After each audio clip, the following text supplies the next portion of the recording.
Sura ya 3. Ni asubuhi.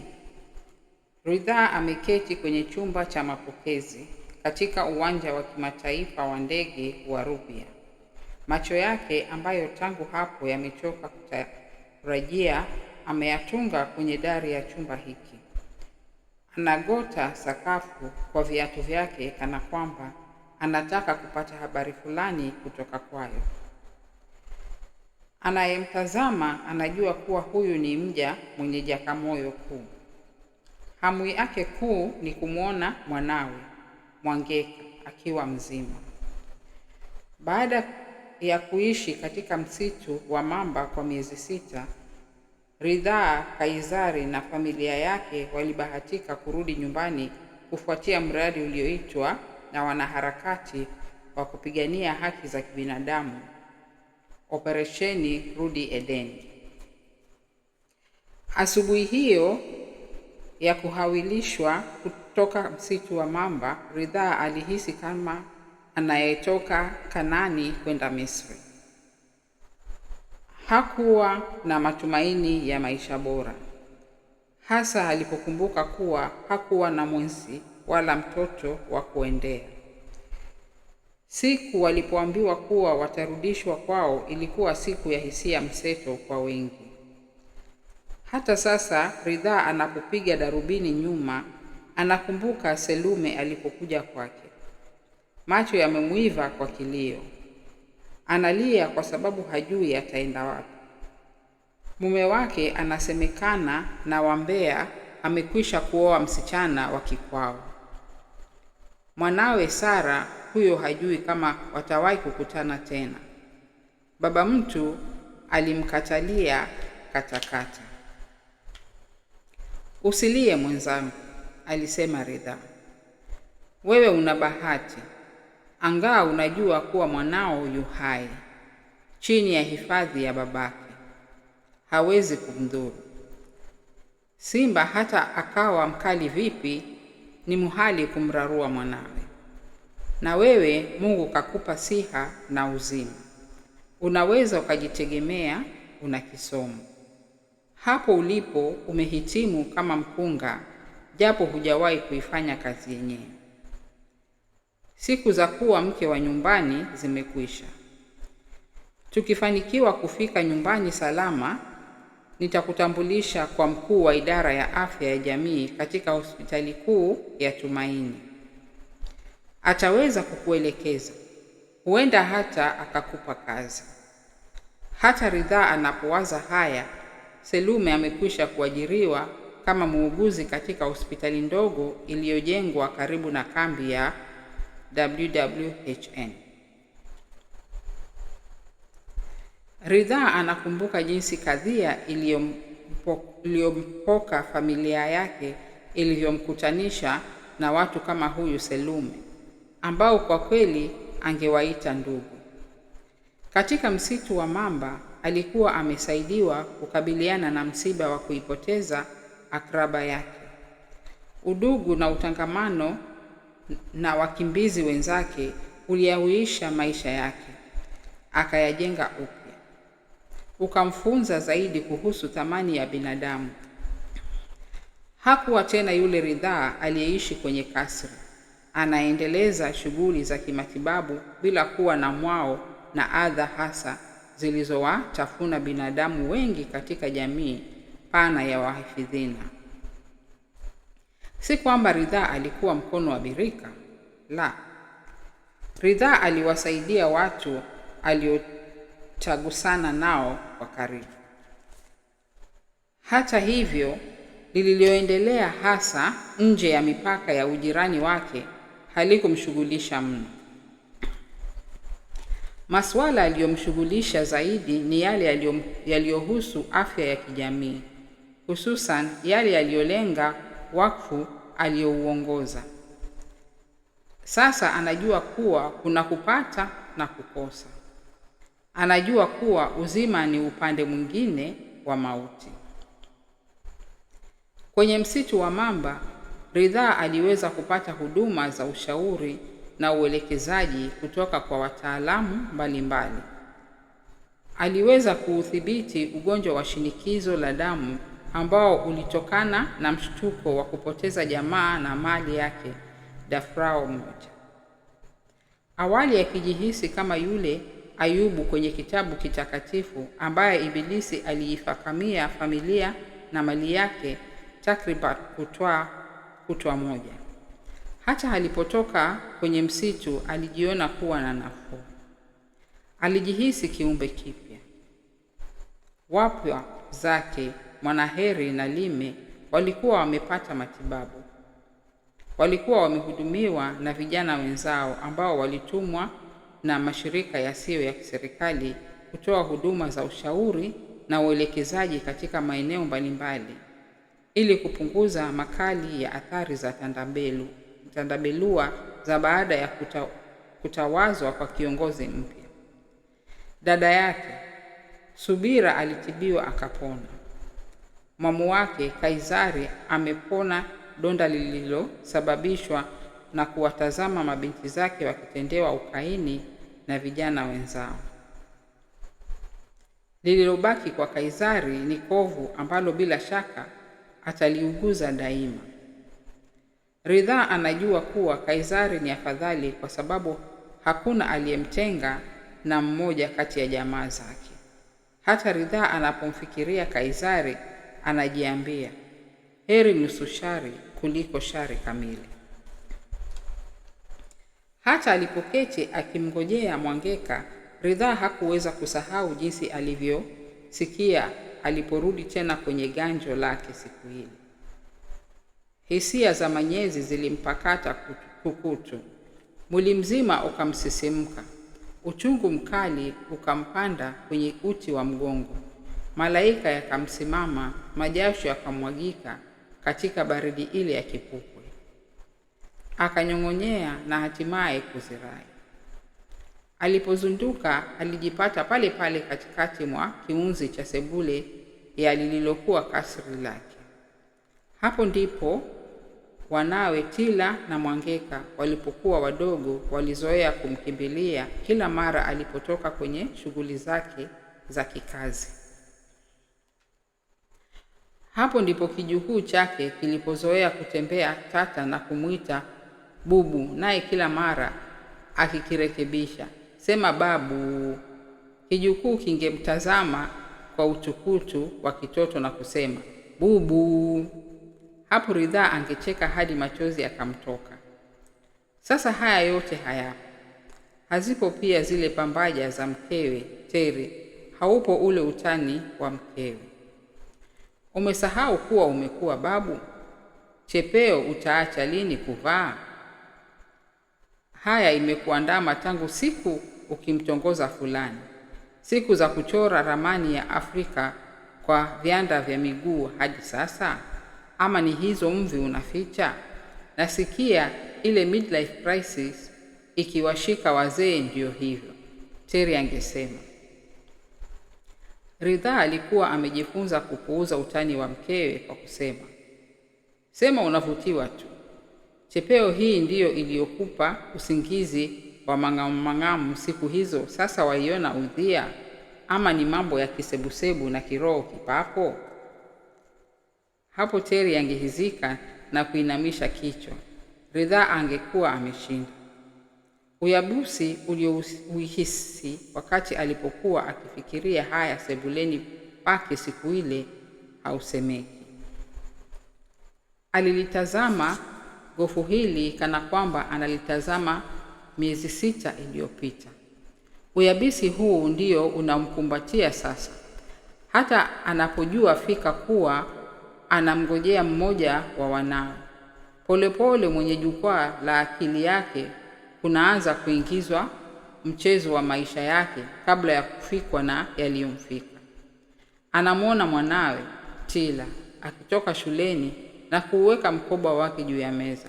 Anajua kwamba Tila ana jambo. Tila, shikamoo baba. Ridhaa, marahaba mwanangu, umeshindaje? Tila kwa uchangamfu, vyema baba, leo somo letu la fasihi lilivutia mno. Ridhaa, kwani waliwafunza nini huko? ama ni zile siasa zenu zisizoisha? Tila: leo Mwalimu Meli alitueleza jinsi mifumo ya uzalishaji mali ilivyobadilika kuanzia wakati wa ujima, ukabaila, ubwanyenye, ujamaa hadi sasa tunapopambana na utandawazi. Lakini anasema ujamaa si rahisi kutekelezwa. Ridhaa kwa wasiwasi: kipi kiini hasa cha kufunza mada hii kwa watoto wakembe kama nyinyi? Siku zetu usikumbuki kuona mada hii hata katika mtaala wa kidato cha 6. Tila: nadhani umesahau baba. Swala hili ulisema limeshughulikiwa katika kazi za kifasihi kama vile Mashetani, ile tamthilia ya Hussein inayosawiri migogoro ya kisiasa, kiuchumi na kijamii ya baada ya ukoloni. Isitoshe, mwalimu alitaka tu kuonyesha kwamba upo uhusiano kati ya mfumo wa kiuchumi na mfumo wa kisiasa. Alituambia kwamba mfumo wa kiuchumi huthibitiana na mfumo wa kisiasa. Utawala huteuliwa maksudi kuendeleza mfumo uliopo wa kiuchumi kwa maslahi ya watawala na tabaka ambalo linazimiliki nyenzo za uzalishaji mali. Ridhaa kama aliyeudhika: naona mmeanza kuingilia nyanja ambazo ni michezo ya wengine na wanastahili kuachiwa wao. Tila: lakini baba, unajua hatuwezi kuyafumbia macho mabadiliko yanayozikumba jamii zetu. Kwa mfano, kura ya maoni ya hivi majuzi yaonyesha kwamba majimbo mengi nchini yanamuunga mkono Bimwekevu tenda kazi. Ameongoza kwa 60%. Mpinzani wake wa karibu wa kiume ana 30%. Mwalimu alisema kuwa wakati umefika kwa jamii kuacha kupima uwajibikaji wa mtu kwa msingi wa kijinsia. Wote waume kwa wake wapewe nafasi sawa. Ridhaa: si kwamba napinga hili. Ningekuwa hasidi wa usawa wa kijinsia nisingewapelekeni nyinyi shuleni. Ningemshughulikia Mwangeka tu, ambaye jamii inaamini kuwa ndiye mrithi wa mali yangu. Hata hivyo, naona kwamba ni mapema mno kuanza kulitolea hukumu swala la nani anaongoza. Huku kutakuwa kukata mbeleko kabla ya mtoto kuzaliwa. Tila akicheka: dalili ya mvua ni mawingu baba. Mara hii kama wapiga kura tumeamua kujaribu mbinu mpya za kilimo. Haya matumizi ya visagalima yameanza kupitwa na wakati. Ridhaa: Tila, kumbuka hapo ulipo hata kura yenyewe huna. Naona wamekutia maneno ya uchokozi. Ngojea kipindi kingine cha uchaguzi kifike, utakuwa na haki ya kuchukua kura na kumpigia mwanamke umtakaye. Kwa sasa itabidi utosheke na chaguo letu. Tila: lakini baba, sijasema tunataka kiongozi mwanamke. Sisi tunataka kiongozi yeyote, awe mwanamke au mwanamume, atakayeweza kulielekeza jahazi hili letu kwenye visiwa vya hazina. Tufikie kilele cha maendeleo pale tutakapo afikia malengo ya kimaendeleo ya milenia. Kiongozi ambaye ataendeleza zaidi juhudi za kukabiliana na wale maadui ambao wewe daima huniambia kuhusu: umaskini, ujinga, magonjwa. Akisita kumtazama baba: uhaba wa nafasi za kazi na ufisadi. Je, huu sio uliokuwa muono waliopigania uhuru? Sio ambayo viongozi waliochukua hatamu za uongozi kutoka kwa watu weupe walivyofanya juu chini kutekeleza? Ridhaa: na nani kasema viongozi waliopo hawajajikuna wajipatapo? Huoni hata wahasiriwa kwa magonjwa sugu kama vile iri na hata ukimwi wana dawa za bei nafuu za kuwawezesha kudhibiti hali hizi? Je, serikali haijaanzia sera ya elimu bila malipo kwa shule zote za msingi? Haijafadhili elimu za shule za upili kwa kugharamia karo ya shule za kutwa? Kumbuka pia ule mradi wa kuhakikisha kuwa kila mwanafunzi kuanzia darasa la kwanza ana kipakatalishi chake. Ushaona? La kwanza ama kipatakalishi chake. Ushaona hivi karibuni nchi inafikia ile Vision 2030 hata kabla ya 2030 yenyewe? Je, ni tume ngapi za kuchunguza kashfa za kifisadi ambazo zimeundwa? hizo si juhudi za kupigana na ufisadi? Serikali imetumia bilioni ngapi katika shughuli ya kuhesabiwa kwa watu mwaka jana? Unajua sababu ya shughuli hii? Viongozi wanataka kupata takwimu sahihi zaidi na za kutegemewa zitakazowawezesha viongozi hawa kujua mahitaji ya kiuchumi na kijamii ya kila jimbo. Huduma zitaweza kutolewa kwa urahisi zaidi katika kila eneo la ugatuzi. Tila. Na umaskini je baba? Mara nyingi hukuona umejishika tama ukilalamika asilimia kubwa ya raia ambao hawamudu hata gharama ya matibabu ya kimsingi. Si wewe unayesema kwamba vifo vingi vya watoto chini ya miaka 5 husababishwa na magonjwa yanayotokana na ukosefu wa lishe bora, pamoja na wazazi na walezi kutopata elimu kuhusu njia za kujikinga dhidi ya baadhi ya magonjwa? Ridhaa. Kwa msisitizo, kumbuka kwamba hata haya malengo ya kimilenia hayajaanza kupigiwa shabaha sasa. Kilichobadilika ni istilahi ya kuyarejelea tu. Mojawapo ya haki za kibinadamu ambazo wanaharakati wa mapinduzi walizipigania ni matibabu bila malipo kwa wasiojiweza kiuchumi, na elimu ya lazima na bila malipo kwa watoto wote kufikia umri wa miaka 15. Na nadhani kile ambacho mwalimu wenu angewasisitizia zaidi ni kwamba vijana wana jukumu la kuelimishana kuhusu nafasi ya kila mmoja wao katika kuboresha uongozi uliopo sasa. Watumie vipawa vyao kwa njia endelevu ili kusaidia katika kuzalisha nafasi za kazi badala ya kungojea serikali iwatilie riziki vinywani. Nchi haijengwi kwa mihemko na papara za ujana. Na suala la umaskini, naona hili ni tatizo la kijamii. Mathalan, watu wanaoishi katika sehemu kame wanastahili kujitahidi kuvumbua mbinu za kuyahifadhi maji ya mvua. Pia, kila eneo la ugatuzi halina budi kuwashajilisha wataalamu wake kujizika katika utafiti ili kuvumbua rasilimali zinazopatikana katika maeneo haya. Hili litayawezesha maeneo yenyewe kuzitumia rasilimali kwa njia endelevu. Haya yote yatasaidia kupunguza mng'ato wa uwahinde. Tila. Watayahifadhi vipi maji haya kama mvua yenyewe hainyeshi? Baba, wewe mwenyewe unalalamikia kiangazi ambacho kimezikumba sehemu mbalimbali nchini. Isitoshe, mwalimu asema kwamba asilimia kubwa ya wakazi wa sehemu kame haiwezi hata kumudu kula mara 2 kwa siku. Hizo hela za kununulia matangi ya kuhifadhi maji na kufanyia utafiti watazitoa wapi? Ridhaa.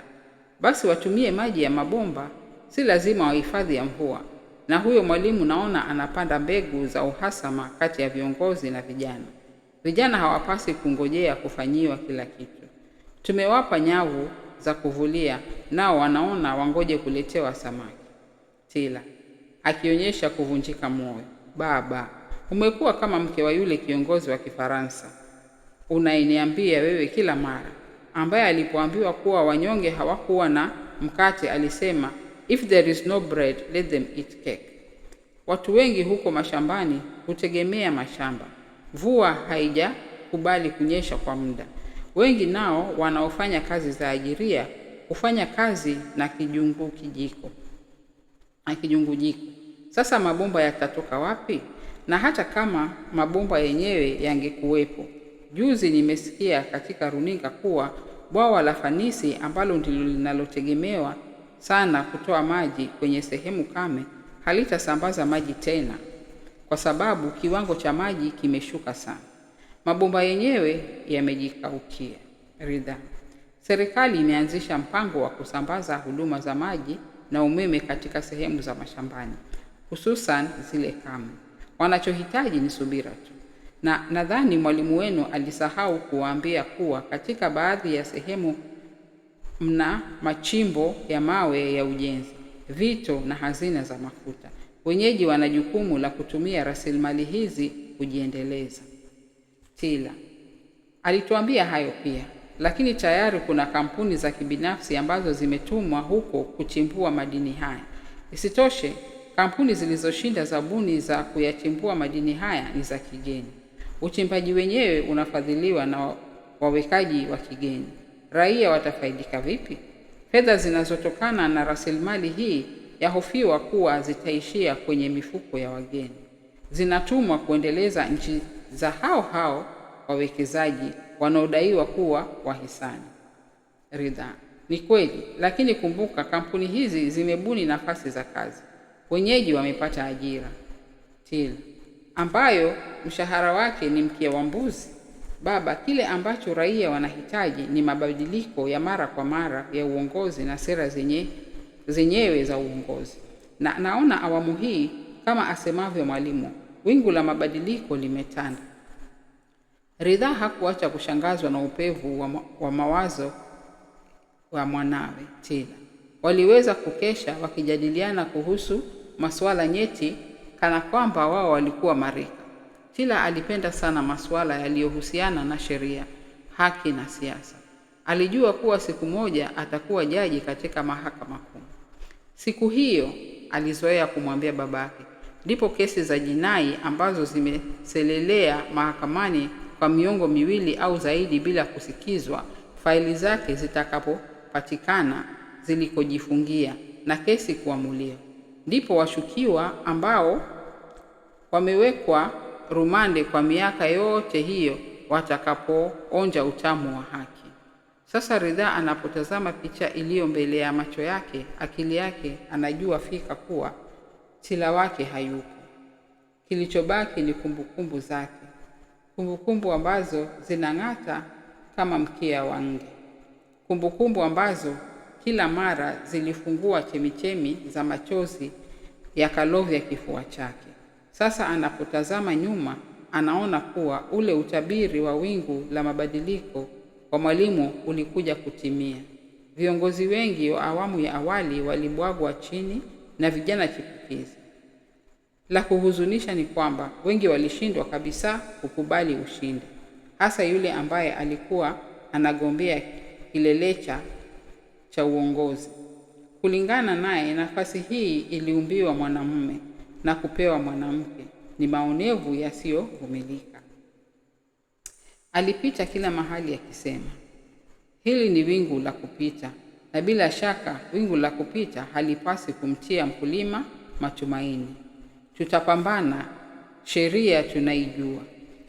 Kauli zake ziliwajaza hamasa masahaba wake, wakaanzisha fujo ambazo zilionekana kuwa cheche moja ya moto, zikapuuzwa, kumbe zingekuwa jehanamu ya kuangamizia juhudi za miaka 50 za raia kuijenga jamii yao.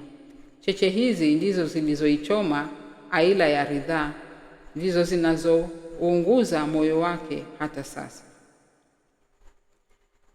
Ndege kwa jina Panama 79 iliyotarajiwa kufika saa 3:30 sasa ndiyo inaipiga pambaja sakafu. Sauti nyororo ya kike ilitangaza. Ridhaa alisikia sauti hii kwa mbali, japo alikuwa akiutazama ubao ambao huandikwa ratiba ya kuwasilia kwa ndege. Tangazo hili ndilo lililomrudisha katika mandhari yake ya sasa. Hakujua alikuwa ameishi maisha yake ya awali kwa muda mrefu, tangu saa 1:30 asubuhi. Alijaribu kuangaza macho yake aone anakoenda.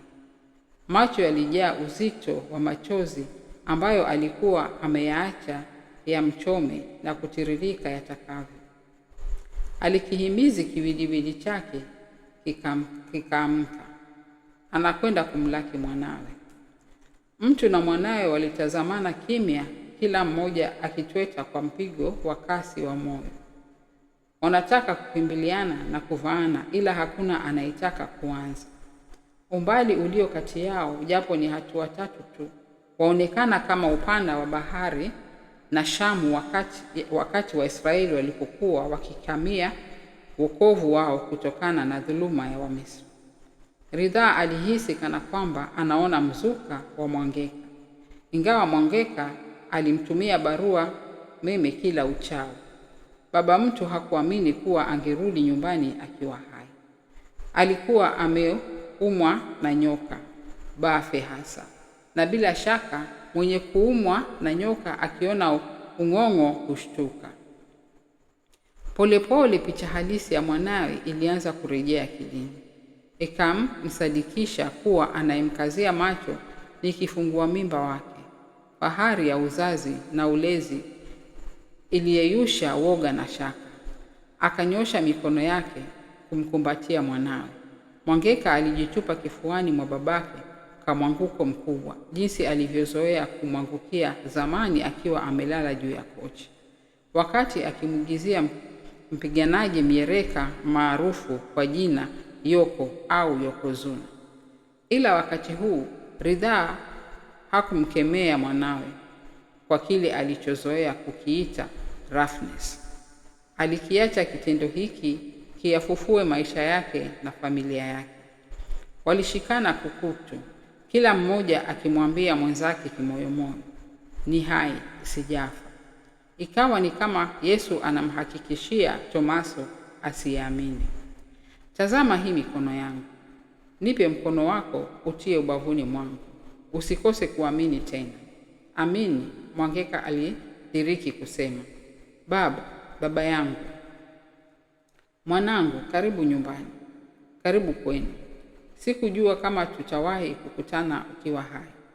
Hali iliyoikumba jamii yetu kipindi kifupi kilichopita imeyafanya maisha kuwa jambo la bahati nasibu.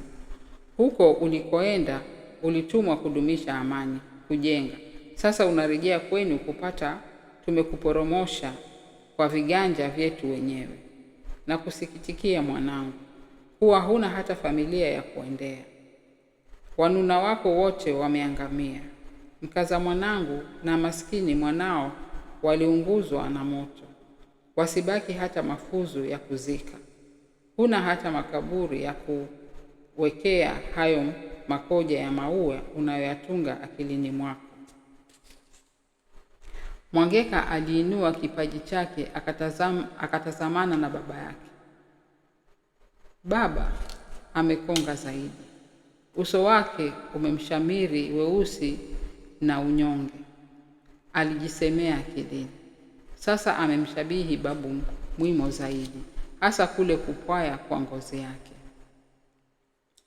Mwangeka anapowaza haya ya babu yake anatetemeka kidogo na kutabasamu. Bila shaka amekumbuka kitu, lakini huu si wakati wa kudekeza fikira kama hii. Na hakika mja huyu alikuwa kabadilika.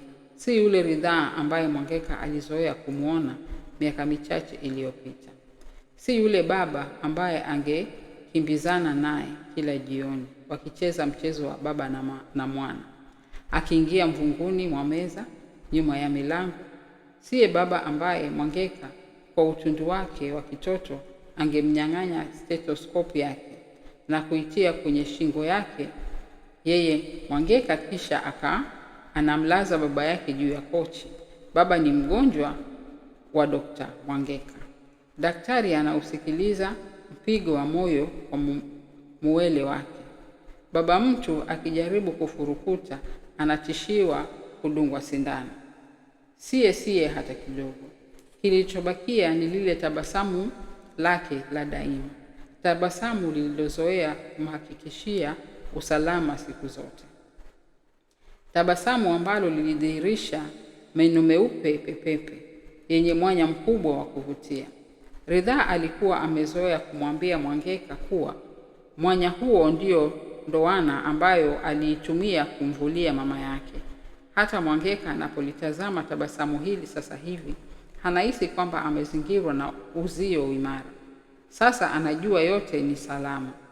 Anakumbuka wimbo ambao mama yake alizoea kumwimbia kila mara baba yake alipokuwa ameenda katika safari zake za kikazi. Siku hizo Mwangeka angeonekana kuwa dhaifu na mwenye mashaka. Mama mtu angemshika mabegani na kumwimbia mkarara mmoja wa wimbo pendwa wa kidini. Salama, salama, rohoni, rohoni, ni salama rohoni mwangu. Asante baba. Hatimaye Mwangeka alidiriki kusema, nafurahi kwamba nimekuona. Nilipoona yaliyotokea humu kupitia kwenye runinga na mitandao mingine ya kijamii, ubadhirifu wa mali, uchomaji wa watu kama makaa, msongamano wa watu na magonjwa katika kambi, kisha barua meme iliyonijuza kuhusu msiba uliotupata, niliingiwa na kihoro kisicho na kifani. Hata hivyo, nimekuwa nikiyafuatilia matukio ya humu. Hata kura zilipohesabiwa upya, kisha mpinzani wa mwekevu kukubali kushindwa na kutoa wito kwa raia kusahau yaliyopita na kuganga yajayo, nilijua kuwa nchi hii imepiga hatua moja katika safari ndefu ya kupata afueni kutokana na tufani za baada ya kutawazwa. Nawapa heko vijana wenzangu kwa kugundua kuwa wanatumiwa na viongozi wenye tamaa kama vipulizi vya kupulizia sumu mshikamano wa kijamii. Sasa ninaamini usemi wa Tila wa kila mara kuwa haifai kucheza na uwezo wa vijana. Wao ni kama nanga, huweza kuzamisha na kuiongoza merikebu. Inasikitisha kwamba badala ya kuliongoa jahazi letu wameligongesha mwamba bila kujua. Ridhaa aliitikia maneno ya mwanae kwa mgoto wa kichwa. Moyoni alijua kuwa bado palikuwa na kazi ngumu ya kujenga upya ukuta ambao ufa wake ulikuwa umepuuzwa. Ni kweli kuwa jamii ya kimataifa ilikuwa imeingilia kati na kurejesha amani, lakini hii bila yeye na raia wenzake kuziunga mkono juhudi za viongozi za kurejesha kuaminiana na kuthaminiana licha ya tofauti zao za kifalsafa. Ilikuwa amani ya kifaongo tu. Ndiyo anakubaliana na sera ya marehemu binti yake Tila kwamba vijana wanapaswa kuelimishwa zaidi kuhusu natija ya amani. Wao ndio wengi, ndio mhimili wa jamii yoyote ile. Hata hivyo, elimu yoyote bila kielelezo chema kutoka kwa wanaoitoa elimu yenyewe ni sawa na juhudi ya ufamaji. Ridhaa alishusha pumzi kama kuli ambaye ameutua mzigo mzito bandarini. Akamkabidhi mkono Mwangeka. "Twende mwanangu," akasema Ridhaa. "Unahitaji kujipumzisha kutokana na adha za anga. Tumezungumza tukasahau mwili una machovu. Mengine tutayazungumza baadaye."